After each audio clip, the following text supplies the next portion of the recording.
ada gangguan seperti kode verifikasinya itu tidak masuk ke Gmail. Nah, itu kenapa itu?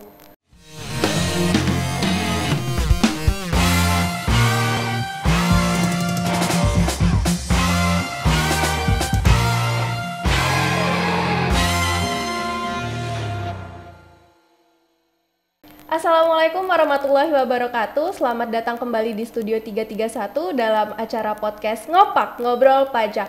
Nah, kali ini kita udah kedatangan salah satu narasumber, seorang account representatif dari KPP Pratama Jambi Telanai-Pura, Bang Fahmi Usaka. Gimana kabarnya hari ini, Bang? Alhamdulillah sehat. Alhamdulillah sehat ya, Bang. Nah, hari ini kita bakal bahas-bahas sedikit tentang pelaporan SPT tahunan. Kan sekarang ini udah masuk masa-masa lapor SPT tahunan, dan karena sekarang pelaporan SPT tahunan itu udah secara online, jadi banyak yang kode-kode error gitu, Bang. Pertama-tama itu apa aja sih yang udah dilakukan oleh DJP agar wajib pajak mudah dalam melakukan pelaporan SPT tahunannya?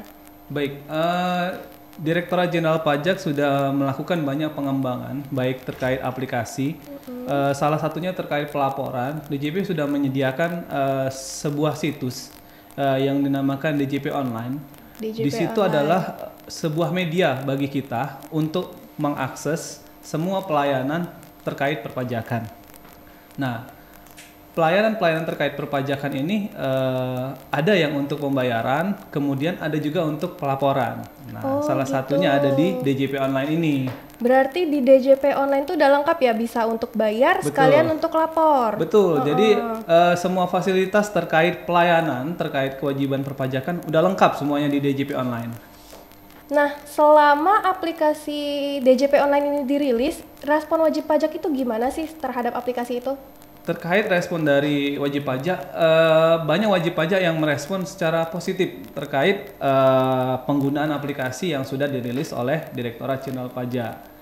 Kenapa? Karena contohnya misalnya terkait pelaporan SPT, dengan adanya aplikasi e-filing, itu wajib pajak udah bisa lapor di mana aja dan kapan aja. Gak perlu repot-repot datang ke kantor ya, jadi ngantri panjang gitu. Hari libur pun kita udah bisa juga pakai fasilitas ini. Iya, karena secara online ya. Betul. Nah, untuk pelaporan online pasti tentunya ada yang namanya error gitu. Gangguan aplikasi seperti apa sih contohnya yang ada di DJP Online? Gangguan error seperti itu. Aplikasi DJP Online ini tentunya kita bikin aplikasi tidak asal bikin aplikasi lah ya. Iya, benar. Tapi udah kita tahu juga gimana cara untuk memberikan solusi dari permasalahan-permasalahan ini. Nah, ketika kita pertama kali nanti akses DJP Online, jadi secara umum nih ada 3 hal terkait dengan pelaporan DJP Online ini, masalah gangguan ataupun kode error yang sering muncul.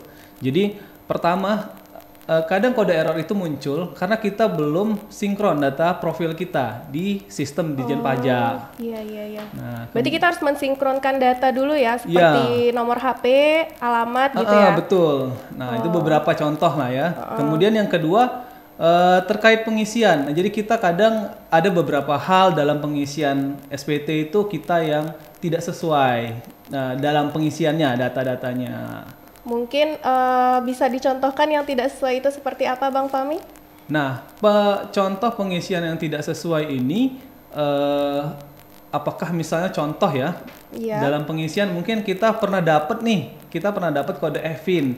Nah, ketika kita pengisian kode EVIN, kita mengisikan kodenya tidak sesuai dengan yang sudah kita dapatkan. Makanya dia jadi nggak bisa login ya? Betul. Nah, jadi seperti itu contoh yang tidak sesuai. Ataupun yang terakhir, DJP Online ini ya seperti layaknya sistem, pasti tidak semuanya sempurna.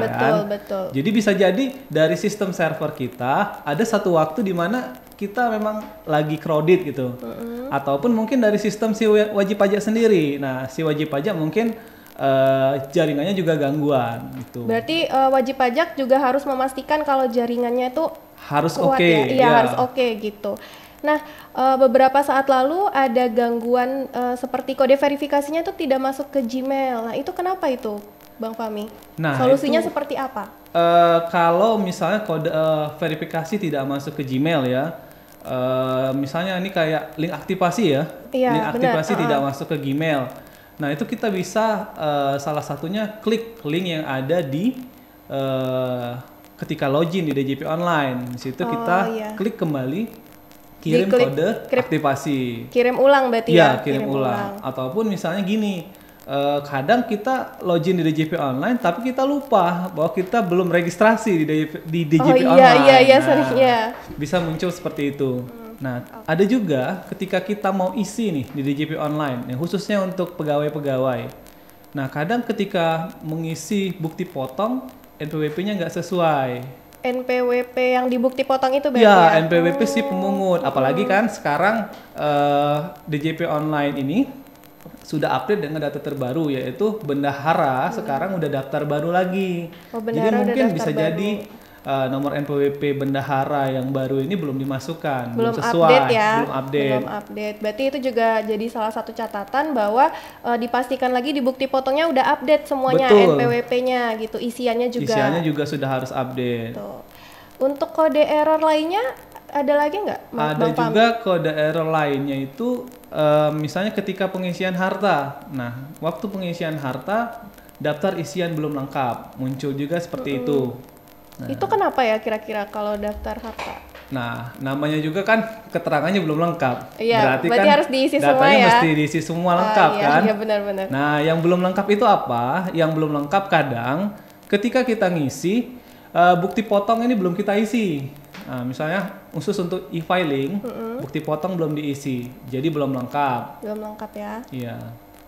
Atau harta dan utang juga belum diisi. Berarti harta dan utang itu wajib diisi ya kalau ada. Mesti diisi, jangan diisi 0 dan diisi keterangan. Keterangannya juga diisi. Keterangannya juga diisi. Jadi kita harus lengkap ngisi di dalam SPT tahunan. Oke, mungkin itu aja Bang Fahmi. Untuk terakhir ada nggak kesimpulan lagi apa sih dari masa pelaporan ini yang kalau misalkan ada error-error yang mau disampaikan kepada kawan pajak semuanya? Baik, sedikit pesan untuk kawan pajak terkait pelaporan SPT tahunan. Ini adalah aplikasi yang udah dibuat oleh DJP yang kita gunakan untuk membantu wajib pajak dalam pelaporan SPT tahunan. Betul. Nah, ketika ada kendala, kita udah menyiapkan daftar kode-kode error. Jadi ketika kita login, ketika registrasi, ketika pengisian, itu ketika error muncul kode errornya. Nah, kita udah siapkan data-data satu file terkait kode error ini, masalahnya apa aja, udah kita share di link kita di Instagram Pajak Jamit Lanai. Oh, berarti kalau misalkan ada kawan pajak yang terkendala untuk pelaporan SP tahunan terus ada muncul kode error, itu bisa dicek melalui Instagram Pajak Jamit Lanai. Ada linknya ya di situ ya? Ada linknya. Baik, sekian untuk episode Ngopak Ngobrol Pajak minggu ini. Jangan lupa untuk bergabung di episode Ngopak selanjutnya. Terima kasih telah mendengarkan. Sampai jumpa.